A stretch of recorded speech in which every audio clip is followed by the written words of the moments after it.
ABVP, RSS, BJP, Jan Sangh ఈ కార్యక్రమాల కోసం రాత్రి భవన్లు కృషి చేసినాం.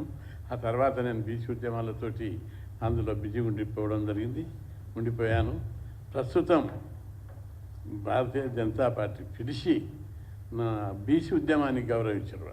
నన్ను, నాతో పాటు బీసీల యొక్క అభివృద్ధిని చిత్తశుద్ధితోటి, అంకితభావంతో గ్రహించి నిజమైన నాయకులను బీజేపీ ఎప్పుడూ అభినందిస్తుంది, ప్రోత్సహిస్తుంది.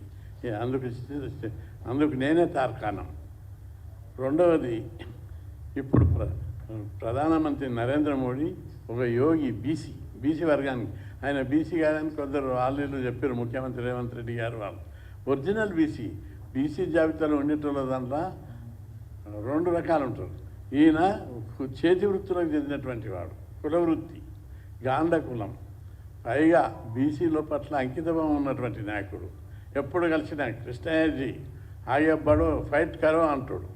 అంత అంకితభావం ఉన్నటువంటి వ్యవస్థ లోపల హక్కుల కోసం మీరు పోరాడానికి నా మద్దతు ఎప్పుడు ఉంటుందని వెన్నుదట్టి రేపెట్టటువంటి గొప్ప నాయకుడు మోడీ. ప్రపంచంలోనే మోడీది ఈరోజు భారతదేశం యొక్క గుర్తింపు ఎప్పుడు వచ్చింది? మోడీ ప్రధాని అయిన తర్వాత భారతదేశం అగ్రదేశం వైపు పరిగెడుతున్నది. ఈరోజు ప్రపంచ దేశాల్లో మోడీజీకి ఏ విధంగా నిరాజనం పలుకుతున్నారు అమెరికాలో చూసాం. ప్రపంచంలో ఏ దేశంకి పోయినా మోడీజీకి నిరాజనం పలుకుతున్నారు, అడుగడుగున స్వాగతం పలుకుతున్నారు. భారతదేశం యొక్క కీర్తి ప్రతిష్టలను ఖండాంతరాలు దాటి వెళుతుంది. ఒకప్పుడు భారతదేశం అంటే అమెరికాకి వెళ్ళి గోధుమలు, ఇంకో దేశంకి వెళ్ళి ఇంకో ఆహార వస్తువులతోటి ఆకలి చావులు తెచ్చిన దేశం కూడా పేరుండేది, అతిపేద దేశం ఉండేది. అటువంటిది ఈరోజు భారతదేశం ఇతర దేశాలకు సాయం చేసే దిశగా తీసుకుపోయినటువంటి ఘనత నరేంద్ర మోడీది. కాబట్టి అంతేకాదు, రాజకీయాల్లో అవినీతిని నిర్మూలించాలి, ప్రాచుర్యం చేయాలి. రాజకీయాలంటే సంఘసేవ, రాజకీయాలంటే నిష్కామ కర్మ, ఏ ప్రతిఫలం ఆశించకుండా సమాజాన్ని అభివృద్ధి చేయాలి. సర్వే జన సుఖినో భవంతు అనేది భారతీయ జనతా పార్టీ మూల సిద్ధాంతం. అంటే ప్రతి ఒక్కరు సుఖంగా సంతోషంగా ఉండాలని. భారతీయ సంస్కృతిలో ఆరోగ్యము, ఆనందం ఉన్నాయి 2. కాబట్టి అంత గొప్ప భారతీయ సంస్కృతికి పునర్వైభవాన్ని తీసుకురావడానికి మోడీ గారు, అమిత్ షా గారు, ప్రతి కార్యకర్త, బీజేపీ కార్యకర్తలందరూ కూడా భారతదేశాన్ని ఒక గొప్ప దేశంగా, ప్రపంచంలోనే అగ్రదేశంగా తీర్చిదిద్దాలని గొప్ప ఆశయంతో ప్రతి ఒక్కరు సుఖంగా ఉండాలి, ప్రతి ఒక్కరు పేదరికం నుంచి విముక్తి కావాలి, సబ్కా సాత్ సబ్కా వికాస్ ఈ నినాదంతో దూసుకుపోతున్నాడు. బీజేపీ పార్టీ బీసీల పార్టీగా మారిపోయింది.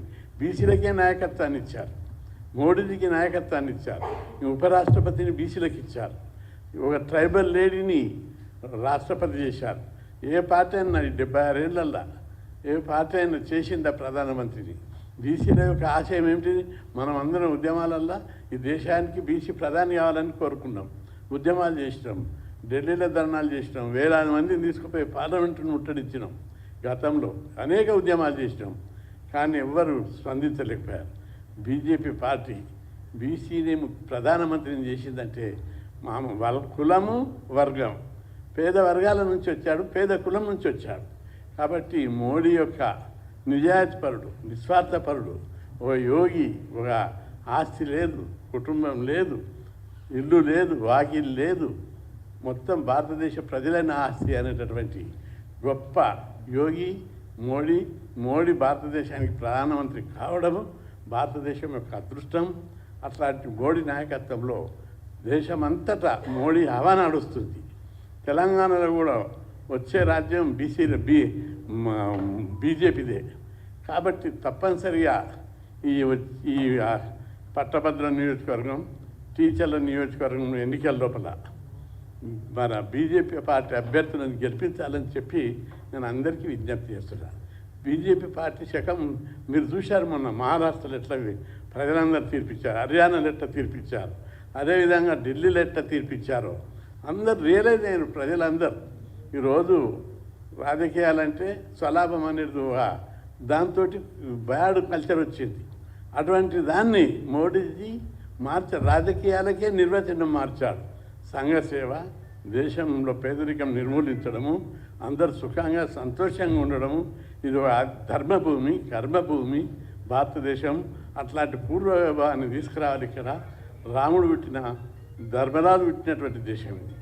అందుకే ప్రజలందరూ సుఖంగా ఉండాలంటే తప్పనిసరిగా ఈ పేదరికం లేనటువంటి దేశంగా, ప్రపంచంలో గుర్తింపు పొందే దేశంగా భారతదేశాన్ని పెంచాలనేటువంటి తపన ఉన్నటువంటి వాడు, రాజకీయాలలో అవినీతిని ప్రచారం చేస్తున్నటువంటి గొప్ప యోగి నరేంద్ర మోడీ గారు. నరేంద్ర మోడీ నాయకత్వాన్ని అడుగడుగున స్వాగతిస్తున్నారు ప్రజలందరూ. గుండెల్లో ఉట్టుకుంటున్న మావాడు మోడీ అని.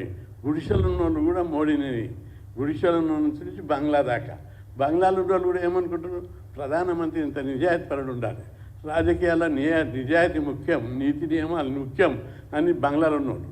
గుడిసెలు ఉన్నోళ్ళు మాకు తిండి పెడుతున్నాడు, మా పేదరికాన్ని నిర్మూలించి చర్య తీసుకుంటుందని పేదవాని నుంచి పెద్దల వరకు అందరికీ మోడీ జిందాబాద్ అంటున్నారు. ఇట్లాంటి తరుణంలో తెలంగాణ ఉద్యమాల గడ్డ, అనేక పోరాటాల చరిత్ర ఉన్నటువంటి గడ్డ. ఈ గడ్డలో ప్రజలందరూ మార్పు కోరి బీజేపీ వైపు అడుగులు వేస్తూ పరుగులు తీస్తున్నారు. ఇట్లాంటి పరిస్థితుల్లో టీచర్లు, నిరుద్యోగ యువకులు ప్రతి ఒక్కరు కూడా ఆలోచించాలి.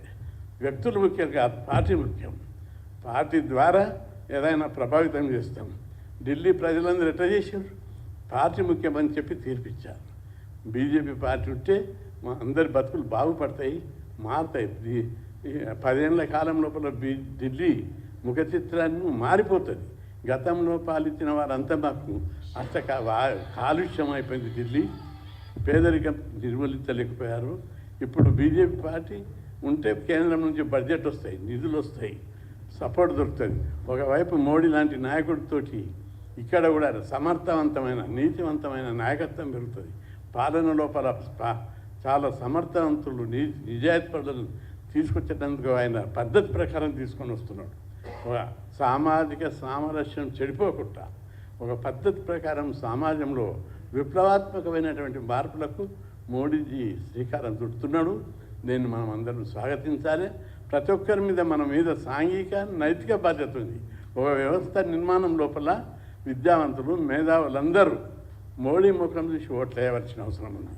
అందుకే అందరికీ నల్గొండ, వరంగల్, ఖమ్మం నియోజకవర్గ పట్టభద్రులకు, టీచర్లకు విజ్ఞప్తి చేస్తున్న బీజేపీ అభ్యర్థులకు ఓటు చేసి గెలిపించాలని, అదేవిధంగా మెదక్, సంగారెడ్డి, నిజామాబాద్, ఆదిలాబాద్, కరీంనగర్ నియోజకవర్గంలో బీజేపీ అభ్యర్థులకు ఓట్లు వేసి గెలిపించినట్టయితే తెలంగాణ బంగారు తెలంగాణ అప్పుడైతే కేంద్రం నిధులు వస్తాయి, ఇక్కడ ఉన్న నిధి మనది మిగులు రాష్ట్రం యాక్చువల్గా. కానీ మిగులు రాష్ట్రం, నేను ఇప్పుడు రాజకీయాలు ఎక్కువ మాట్లాడగానే మిగులు రాష్ట్రాన్ని అప్పుల రాష్ట్రంగా మలిచారు. ఇప్పుడు మన బీజేపీ పార్టీ వస్తే దీన్ని స్వర్ణ తెలంగాణ, బంగారు తెలంగాణ మార్చుకోవడానికి అవకాశం ఉంటుంది. ఇది ఒక ఇండికేషన్. మన విద్యావంతులు, మేధావులందరం ఓట్లేస్తే బీజేపీ ఎదుగుదలకి ఇది ఒక పునాది అవుతుంది. రేపు ఆ ట్రెండ్ డెవలప్ అవుతుంది, వాతావరణం డెవలప్ అవుతుంది. మన రాజకీయాలను అన్నిటి కూడా విద్యావంతులు, మేధావులు దీన్ని అనుకూలంగా తిప్పుకొని మనం ఒక డైరెక్షన్ ఇచ్చినట్టు సూచికగా ముందుకు దూసుకెళ్తుంది. అమాయకులైనటువంటి ప్రజలందరూ, యువత అంతా గ్రామాల లోపల ఈరోజు చదువుకున్నారు. ప్రతి ఇంట్లో డిగ్రీ, పీజీ చదివిన విద్యార్థులు మన పల్లెటూళ్ళ దాకా విస్తరించిన విద్య. కాబట్టి అనేక పోరాటాలు చేసి గతంలో హాస్టళ్ళు, గురుకులాలు, ఫీజు రియంబర్స్మెంట్, స్కాలర్షిప్ పెట్టడం వల్ల ప్రతి పేదవాడు, గుడిసెలో పుట్టినోడు కూడా ఇంజనీరింగ్ చదువుతున్నాడు. ఈ విధంగా చాలా పరివర్తన ఇక్కడ వస్తుంది. ఈ పరివర్తన మనం రాజకీయాల్లో మారిస్తే తెలంగాణ ఒక్కసారి బీజేపీ వైపు దృష్టి పెడితే ఇంకా మన రాష్ట్రం బాగా డెవలప్ అవుతుంది. కాబట్టి టీచర్లు, పట్టభద్రులు, విద్యావంతులు అందరూ ప్రలోభాలకు, చిన్న చిన్న ఆశలకు లొంగకుండా ఒక మంచి సమాజాన్ని నిర్మించుకోవడానికి, మంచి రాజకీయ వ్యవస్థను నిర్మించుకోవడానికి బీజేపీ పార్టీకి మీరు మద్దతు ఇవ్వాలి. అందుకు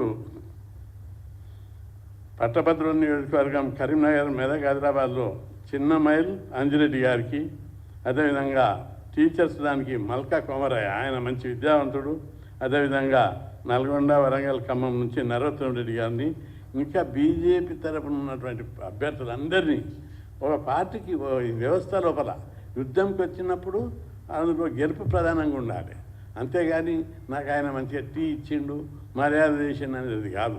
కాబట్టి మనం అందరం బీజేపీ పార్టీ ఒక దేశ సమగ్రతకు, సామాజిక సామరస్యానికి, వ్యవస్థ నిర్మాణానికి, మన సనాతన సాంప్రదాయానికి, తల్లి లాంటి హిందూ ధర్మానికి కట్టుబడి ఉన్నటువంటివది. అంతేకాదు ఓ గొప్ప నాయకుడు మనకు ప్రధానమంత్రి ఉన్నాడు, అక్కడ వ్యవస్థ నిర్మిస్తుడు. ఈ కుళ్ళిపోయిన రాజకీయ వ్యవస్థను ప్రక్షాళన చేసి భారతదేశానికి ఒక పవిత్రమైనటువంటి రాజకీయ వ్యవస్థ నిర్మించాలని కంకణబద్ధుడై దూసుకెళ్తున్నటువంటి ప్రధానమంత్రి నరేంద్ర మోడీకి మనం ఆశీర్వదించాలి, సపోర్ట్ చేయవలసిన బాధ్యత ఈ ప్రతి ఒక్కరి మీద ఉందని చెప్పి, పైగా యువత, విద్యార్థులు, ఈ భారతదేశం ఎవరిది? ఏ రాజకీయ నాయకుడిదే కాదు, మనందరి భవిష్యత్తుని, మన ముందు తరాల భవిష్యత్తుని మనం అగ్రదేశంగా అమెరికన్ చెప్పుకుంటాం.